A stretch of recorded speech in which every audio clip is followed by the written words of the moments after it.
પૃથ્વીની હું નહીં તું નહીં, અંધકારની અંદર પ્રકાશમય શિવ અને શક્તિ દ્વારા વિષ્ણુ. અને એ સમયે શિવજીએ કહ્યું કે અત્યારે તમારું નામ વિષ્ણુ રહેશે, આવતા સમયમાં તમારું નામ મોટી ખ્યાતિને પ્રાપ્ત થશે, અને આવતા સમયની અંદર અનેક નામોથી તમે પ્રસિદ્ધ થશો, અને તમારા બધા જ નામો એ ભક્તોના સુખનું કારણ બનશે. માટે વિષ્ણુના કેટલા નામો? તો કે 1000 નામ. જે માણસ નિત્ય વિષ્ણુ સહસ્ત્ર નામનો પાઠ કરે ને એને જગતના બધા સુખો મળે છે. વિષ્ણુ ભક્તો રોજ વિષ્ણુ સહસ્ત્ર નામનો પાઠ કરે છે, અને રોજ ન થઈ શકે તો એકાદશીને દિવસે જરૂર કરો. એકાદશીને દિવસે વિષ્ણુ સહસ્ત્ર નામનો પાઠ ન થાય તો રામનવમી હોય, જન્માષ્ટમી હોય ત્યારે વિષ્ણુ સહસ્ત્ર નામનો પાઠ કરો.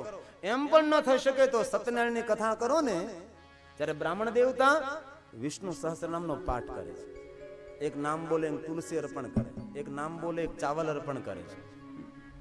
વિષ્ણુ સહસ્ત્ર નામ તમે બોલો નહીં, પણ જ્યારે સત્યનારાયણની કથા થતી હોય ને ત્યારે સાંભળો તો પણ કલ્યાણ થાય. પણ આપણને ક્યાં ફુરસત છે?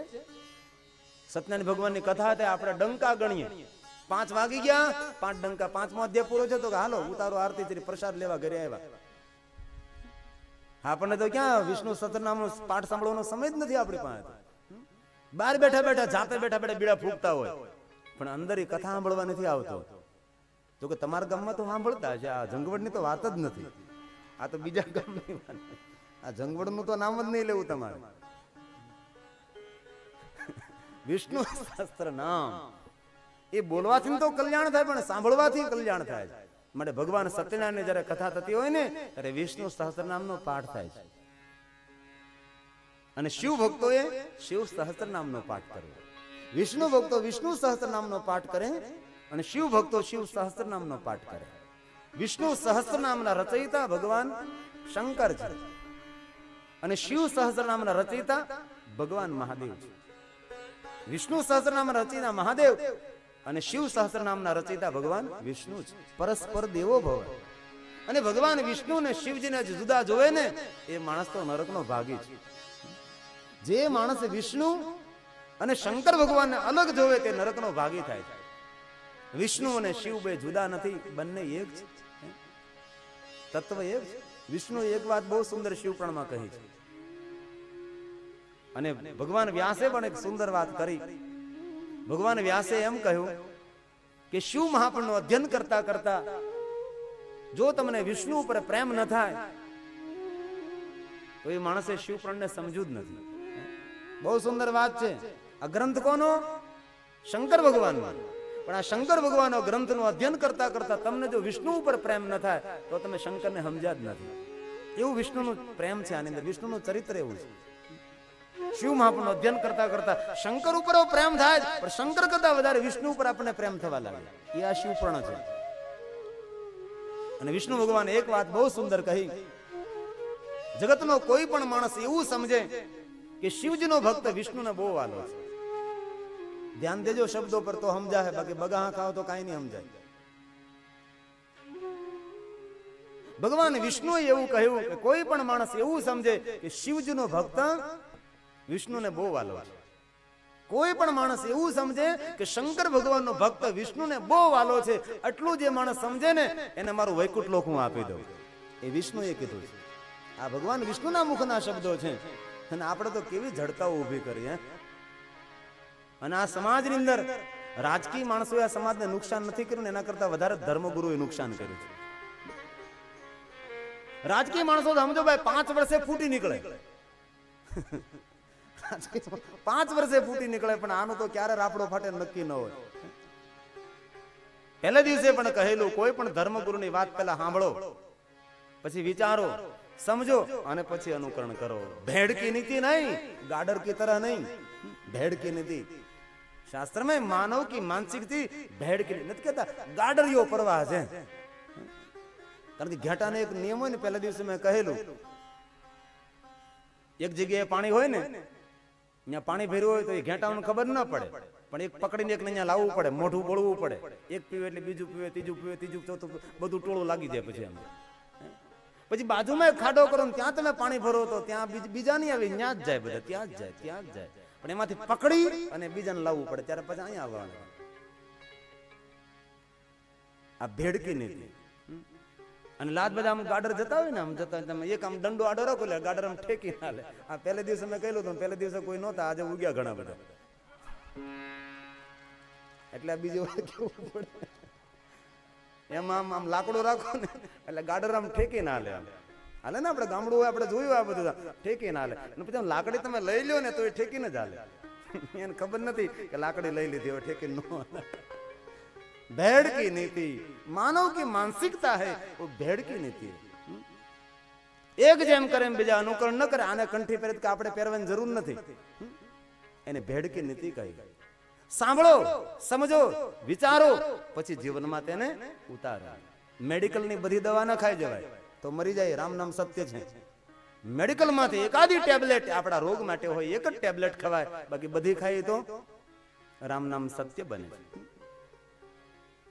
માટે શિવજીના ભક્તોએ શિવ સહસ્ત્ર નામનો પાઠ કરવો. ભગવાન વિષ્ણુના ભક્તોએ વિષ્ણુ સહસ્ત્ર નામનો પાઠ કરવો. નિત્ય જે વિષ્ણુ સહસ્ત્ર નામનો પાઠ કરે ને એને જગતના બધા સુખો મળે છે. વિષ્ણુ સહસ્ત્ર નામનો પાઠ કરતા લગભગ તમે સરખી રીતે કરો તો 40 મિનિટ જેવું થાય. 40 મિનિટ થાય. અને શિવ સહસ્ત્ર ને વિષ્ણુ સહસ્ત્ર બહુ કઈ ફરક નથી, આમ સમાન નામો છે બધાને. હરિશ્રી સહસ્ત્ર કમલ બલિ માધાય પદયો, सहस्त्र कमल में हो रहे धारी की नहीं परीक्षा तभी पुरारी. एक कमल प्रभु राखे जोई, कमल नयन पूजन सहसोई, कठिन भक्त देखी प्रभु शंकर भये प्रसन्न दे इच्छित वर. विष्णु भगवाने આવી શંકર ભગવાનની કઠિન પૂજા કરે છે. 1000 કમળ ભેગા કરે, એક નામ બોલે, એક કમળ અર્પણ કરે. એક નામ બોલે, એક કમળ અર્પણ કરે. 1000 કમળ, 1000 નામ, રોજ પૂજા કરે. હરિસ્ત્રે સહસ્રમ કમલ બલિ, 1000 કમળોની બલિ અર્પણ કરે. બલિ એટલે હું? બલિ એટલે આપવું, બલિ એટલે સમર્પિત કરવું, બલિ એટલે ભેટ ધરવું, બલિ એટલે આપવું. પણ મૂર્ખ માણસોએ બલિનો ખોટો શબ્દ પકડ્યો. બલિ એટલે પશુની કતલ કરવી એવો શબ્દ પકડી લીધો આપણે. બલિનો એવો કોઈ અર્થ નથી થતો. બલિ એટલે આપવું.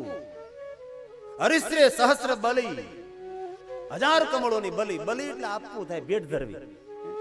મૂર્ખ માણસોએ કેવા કેવા ખોટા અનર્થો કર્યા, જગતને ખોટે માર્ગે દોરી દીધું. આ બલિનો અર્થ એવો કર્યો કે પશુઓની કતલ કરવી.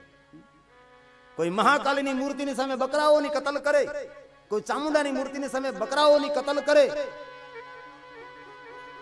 કોઈ ખોડિયારની મૂર્તિ સામે બકરાઓની કતલ કરે.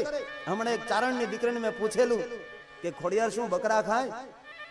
લાલ ગુમ થઈ ગઈ અને કહેવા લાગી ખોટી વાત. આ લોકો બધા ખોડિયારને બકરાઓ ચડાવે છે. મૂર્ખા માણસો તેને નરકમાં જગ્યા નહીં મળે. મેલડીને, હવે મેલડી જે બકરાઓ બેસી, બકરો મેલડી ખાઈ જાય, રોજ નવો ગોતવા જાઓ તેને. મેલડી એટલી મૂર્ખ છે, જે મેલડી બકરા ઉપર બેસે એ મેલડી બકરો ખાઈ જાય, બોકડો. આપણે કોઈ આપણું હીરો હોન્ડા કકડાવી જાય તો મેલડી એનો બોકડો ખાઈ જાય. મૂર્ખ માણસો. ભૂવો પાછો ધૂણતો માન લીલું નાળિયેર માગે. તારું નાળિયેર વધારે નાખવાની જરૂર છે. માં લીલા નાળિયેર માગે. નાળિયેર વાળી ભૂવાએ આ સમાજને બહુ ભ્રમિત કર્યા છે. લીલા નાળિયેર, લીલું નાળિયેર એટલે બોકડો, બકરો. માટે આપણા સમાજમાં નથી ને આવું બધું પાછું. નહીં ને તો નરસિંહભાઈ ને પૂછવું પડે. અમારી માતાજીને તો લાલ ચોખો નથી ચડતો. લાલ ચોખો નથી ચડતો ને અમારા માતાજી ચોખા નિવેદ ખાય. ધન્ય છે તેજમાં જે નિવેદ ચોખા ખાય. એના ભક્તો ચોખા હોય. બાકી જે માં મેલી હોય ને એના ભક્તો મેલા જ હોય. માટે કોઈ દેવીને કોઈ પશુની બલિ ન ચડતી. આપણા શાસ્ત્રોમાં તેનું વર્ણન નથી. મૂર્ખા માણસોએ માતાજીને પશુઓની કતલ કરીને ચડાવે છે. અને કોઈ જગ્યાએ આવું થતું હોય ને, સંગઠિત સમાજ તેનો વિરોધ કરી શકે છે. માં બહુસરની સાધના કરનારા કુકડાઓ ખાય. નવરાત્રીની સાધના કરનારા, નવદુર્ગાની માં બહુસરની સાધના કરનારા કુકડાઓ ખાય. માં માફ ન કરે કોઈ દિવસ. અત્યારે જાગૃત સમાજ કેટલો સુંદર જાગૃત થયો છે. જ્યાં જ્યાં દેવીઓના મંદિરો હતા ત્યાં બકરાઓ કપાતા હતા. આજે લોકોએ બંધ કરાવ્યા છે અને કરાવવું જ જોઈએ. મેં ઘણી વાર કથાની વાત કરી. આપણું ઊંચા કોરડા ચામુંડા કેટલા બકરાઓ કપાતા હતા ચામુંડા ઊંચા કોટડા મહુવાની બાજુમાં દરિયા કાંઠે આવ્યું ચામુંડા. ચોટીલાને બહુ ખબર નથી, પણ ત્યાં અમે જતા એટલે અમને ખબર. મહુવા હું ભણેલો એટલે કોટડા નજીક પડે, કળસાર મારું મોહળ, એટલે ત્યાં અમે જોયેલું નજરે માતાજીને બકરાઓ કાપી કાપીને ચડાવતા હતા. બકરા કાપી કાપી માંસનો પ્રસાદ આપે, અને જે માંસનો પ્રસાદ ન લે તેને લોહીનો ચાંદલો કરે, લોહીની બિંદી કરે. અને જો લોહીની બિંદી ન કરવા દે આમ કરી દે તો આમ નામ રહે. પછી તો કથા કેમ કરવી? અહીંયા માયક રાખવા પડે ને.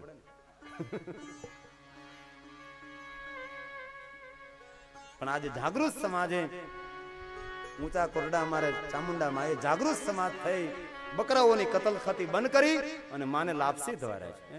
અને મારી ચામુંડા એકલી એકલી લાપસી નથી ખાતી, જેટલા ભક્તો એને 24 કલાક લાપસી ખવડાવે. એ ચામુંડા, એ ઊંચા કોરડા. કોઈ પણ જગ્યાએ ધર્મ સ્થાનો પર આવા પશુઓની કતલ થતી હોય તો ડાયા માણસોએ, સજ્જન માણસોએ, ભણેલા ગણના માણસોએ, શક્તિશાળી માણસોએ માથું ઊંચું કરવું જોઈએ. સમાજનું દૂષણ છે. આપણો કોઈ પણ દેવ, કોઈ પણ દેવી માંસાહાર ન કરે, કોઈ શરાબ ન પીવે, એ તો મૂર્ખતા ભરેલું હોય. એ તો શંકર ભગવાને લોકો ક્યાં સમજ્યા? શંકર ભગવાને લોકો ગાંજો પીવે, ધંતોરો પીવે. કોને કીધું શંકર ગાંજો પીવે? કોને કીધું શંકર ભગવાન ધંતોરો પીવે? ભગવાન મહાદેવે એમ કહ્યું છે કે માદક દ્રવ્યનું સેવન જે કરે છે એ મારો ભક્ત કહેવાને લાયક નથી. માદક દ્રવ્ય એટલે ગાંજો, અફીણ, તમાકુ, ગુડકા, આ બધું જ આવી જાય. જે કેફી દ્રવ્યોનું સેવન કરે છે એ મારો ભક્ત કહેવાને લાયક નથી. પૂરા શિવ મહાપણમાં કોઈ જગ્યાએ ગાંજા ધતુરાની વાત નથી આવી. અને ખબર નહીં મહાશિવરાત્રી ક્યાંથી ભાંગ લઈ આવ્યા લોકો. ભાંગ પીવે ને ભાંગ ગામમાં વેચે ને ભાંગ. હવે પણ કોને કીધું યાર? અમે તો શંકરના ભગત ને માટેમાં ભાંગ પીએ, ગાંજો પીએ. અમે તો શંકરના ભગત ને માટેમાં ભાંગ પીએ, ગાંજો. અલ્લાહ કે गिरनारी सब की गांजा मिल के तो बम वाला गिरी बापू की धतड़िंग पतड़िंग ले चलम जगवे चलम पीवे. आम आम मारे, घूट मारे, पेट तो भेगું થઈ ગયું હોય. ખાવા રોટલો ને ચલમ ફૂકે, ભડકો કરી દે ચલમ ઉપર. આમ ચલમ કરે ને. शिवजी ना नाम है गांजो पीवे. शंकर भगवान ना भक्त, हम भोले के भगत है इसलिए भांग पी रहे हैं. तो भोला तो जहर पी दू, तू पी जाए नहीं तो हमारी यहाँ थे हक था. शंकर भगवान तो जहर पी दू. नीलकंठ नाम स कलमाश कंठे गळू जानु काळू बनी जो, नीलवर्ण बनी जो, नीलकंठ जेने नाम धारण कर्યું. અને પૂરા શિવપણમાં કોઈ જગ્યાએ વર્ણન નથી કે ભગવાન શિવજી ગાંજો ધતુરો પીવે છે, ભાંગ પીવે. વાત ખોટી છે. શિવપણમાં કોઈ જગ્યાએ ભગવાન મહાદેવને ગાંજા ધંધો. અરે શંકર ભગવાનને લાડુ જરો ને તમે, લાડુ ને ખસખસના બી ન લગાવાય. ખસખસના બી લગાવીને લાડુ જો શંકર ભગવાનને અર્પણ કરો તો શંકરનો અપરાધ છે. ખસખસ તો ઓળખો ને તમે? હા, સફેદ ખસખસ એ માદક દ્રવ્ય છે, એ કેફી દ્રવ્ય છે, એ કાલાના બીજ છે. ખસખસના બી મારા મહાદેવને જો લાડુ સાથે અર્પણ ન થાય તો મહાદેવ ગાંજો ધતુરો ભાંગ પીવે ખરા? મને લોકોએ કેવું ગાયું કા? ભાંગ કેરી ગોટલે ધતુરાનું શાક, ભાંગ કેરી ગોટલે ધતુરાનું શાક, પીરસે માતા પાર્વતી ને જમે ભોળાનાથ. અગડ ટોમટા વાગે ટમલું નાચે સદા શિવ આગે રહો, ત્યાં જે સદા શિવ આગે રહો. પાર્વતી પોતાના પતિને આવો ઝેરી પદાર્થ ખવડાવે. આમાંથી બહેનોને પૂછો, તમે તમારા પતિને માવો ખવડાવો કે અડધો અડધો વેચીને ખાવ? આમાં ઘણા એવા છે પોતાની પત્નીને માવો ખાતી કરી દીધી. ઘણા છોકરા હોય એટલે વિરોધ ન કરે એટલે માવો બનાવીને લાવે, પછી આમ ઘરે લે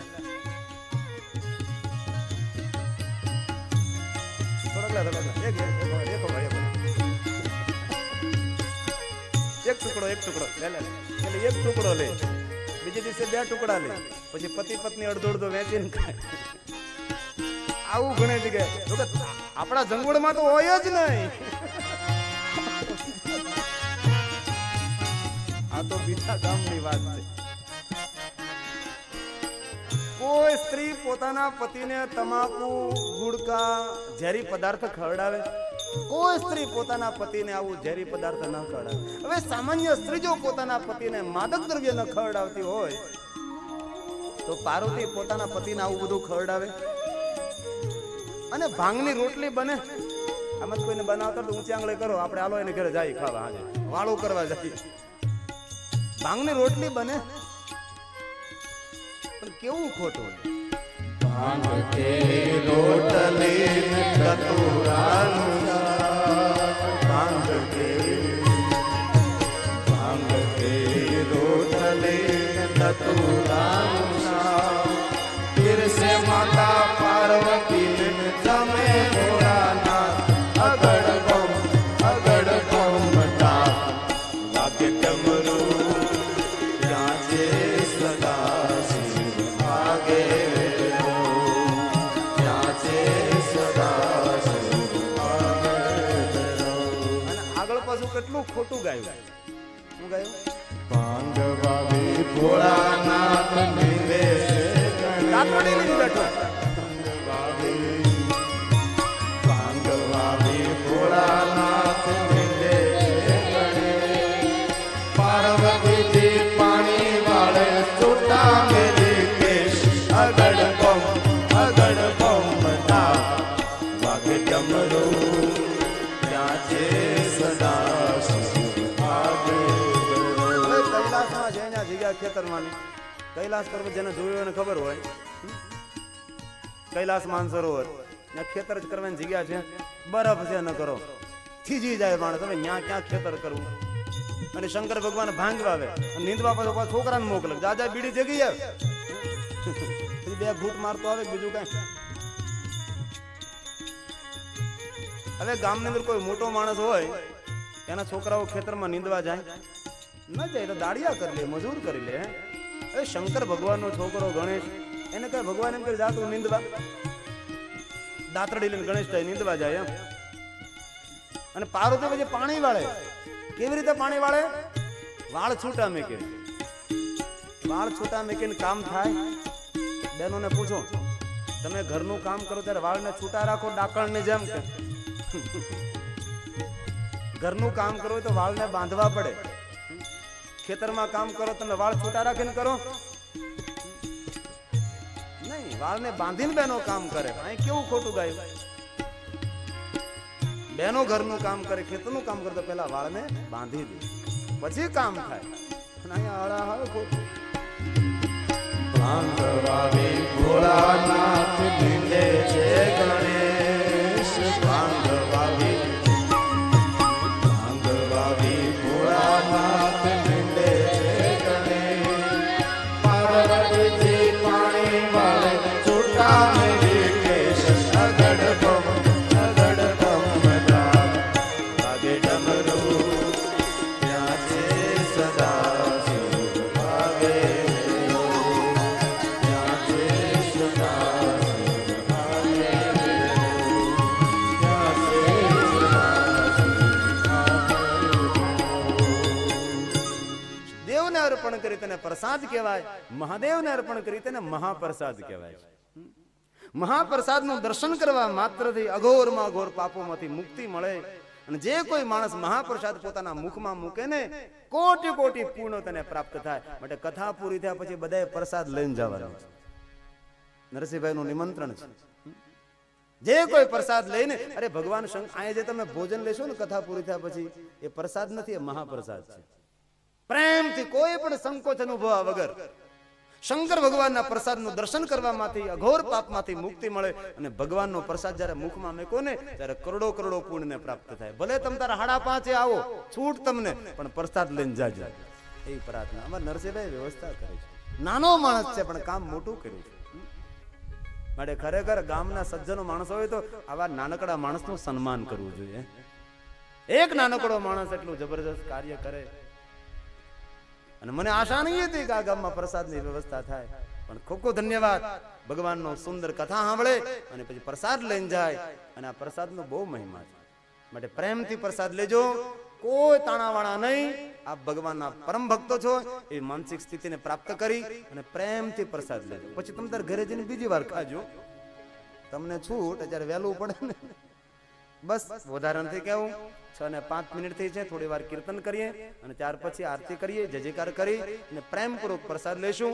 બટ થોડી વાર મંડપ ભંગ કોઈ ન કરે, સભા ભંગ ન કરે એ પ્રાર્થના છે, ફક્ત થોડી મિનિટો માટે.